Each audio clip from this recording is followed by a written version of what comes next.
ফেব্রুয়ারিতে সুষ্ঠু ও স্বচ্ছ নির্বাচনে কঠোর পরিশ্রম করছে সরকার, মন্তব্য ডক্টর ইউনূসের। কুয়ালালামপুরে সম্মানসূচক ডক্টরেট ডিগ্রি গ্রহণ।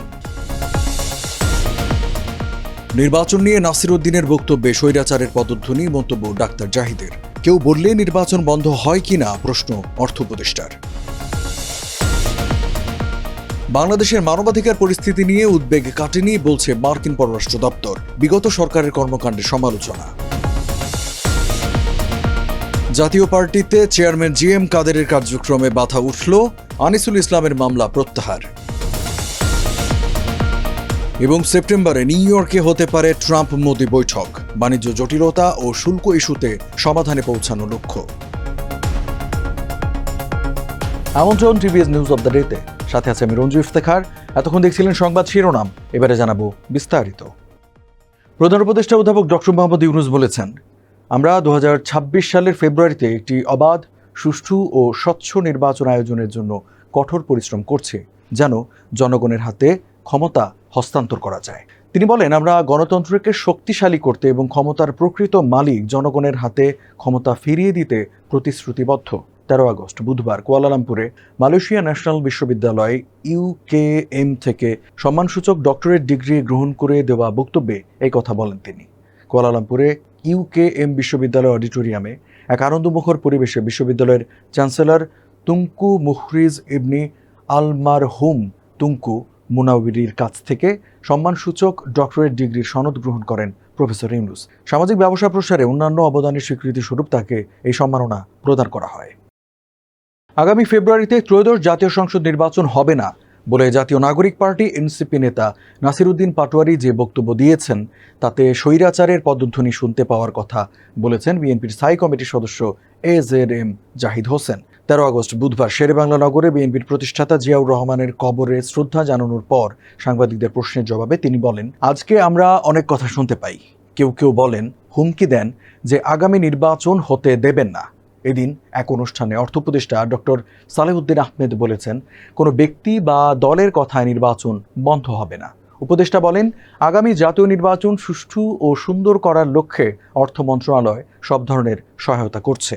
আইন শৃঙ্খলা নিয়ন্ত্রণে রাখতে স্বরাষ্ট্র মন্ত্রণালয়কে সব ধরনের লজিস্টিক সহায়তা দেওয়া হচ্ছে। শাসন ব্যবস্থায় পট পরিবর্তনের পর বাংলাদেশে মানবাধিকার পরিস্থিতি স্থিতিশীল হয়েছে, তবে কিছু বিষয়ে উদ্বেগ রয়ে গেছে।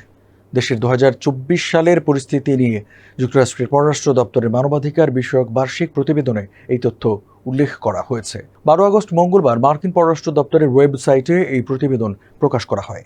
বিগত সরকারের আমলে মানবাধিকার লঙ্ঘনের জন্য ব্যাপকভাবে দায়মুক্তির অসংখ্য খবর পাওয়া গেছে বলেও উল্লেখ করা হয় প্রতিবেদনে।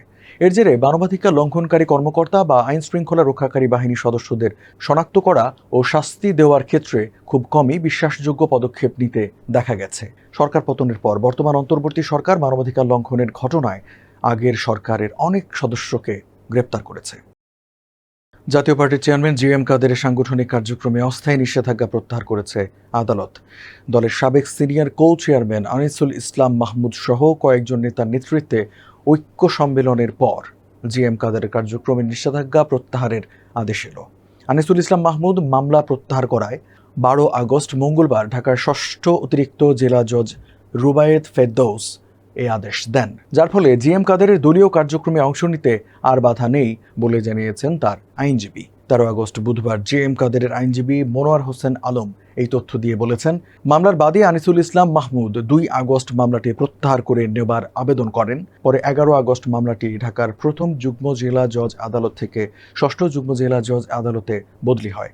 পরের দিন অর্থাৎ মঙ্গলবার বিচারক মামলা প্রত্যাহারের আবেদন মঞ্জুর করেন। আগামী সেপ্টেম্বরে জাতিসংঘ সাধারণ পরিষদের অধিবেশনে যোগ দিতে যুক্তরাষ্ট্র সফর করবেন ভারতের প্রধানমন্ত্রী নরেন্দ্র মোদী। ওই সময় মার্কিন প্রেসিডেন্ট ডোনাল্ড ট্রাম্পের সঙ্গে তার বৈঠক হওয়ার সম্ভাবনা রয়েছে। ইন্ডিয়ান এক্সপ্রেসের এক প্রতিবেদনে এই খবর জানানো হয়েছে। প্রতিবেদনে বলা হয়, নিউ ইয়র্কে জাতিসংঘ সাধারণ পরিষদের অধিবেশন শুরু হবে আগামী 9 সেপ্টেম্বর। ওই অধিবেশনে অংশ নেবেন মোদী। এছাড়া এই সফরের মূল লক্ষ্য হবে মার্কিন প্রেসিডেন্ট ডোনাল্ড ট্রাম্পের সঙ্গে বৈঠক করা। উদ্দেশ্য, বাণিজ্য সংক্রান্ত সমস্যা ও শুল্কের বিষয়ে একটি সমাধানে পৌঁছানো। এই সফর দুই নেতার জন্য একটি বাণিজ্য চুক্তি ঘোষণার সুযোগ তৈরি করবে বলেও প্রতিবেদনে বলা হয়েছে, যদিও এই বিষয়ে যুক্তরাষ্ট্রের পক্ষ থেকে কিছু জানানো হয়নি। দর্শক, এই ছিল আজকে টিভিএস নিউজ অব দ্য ডেতে। এতক্ষণ সাথে থাকার জন্য ধন্যবাদ সবাইকে।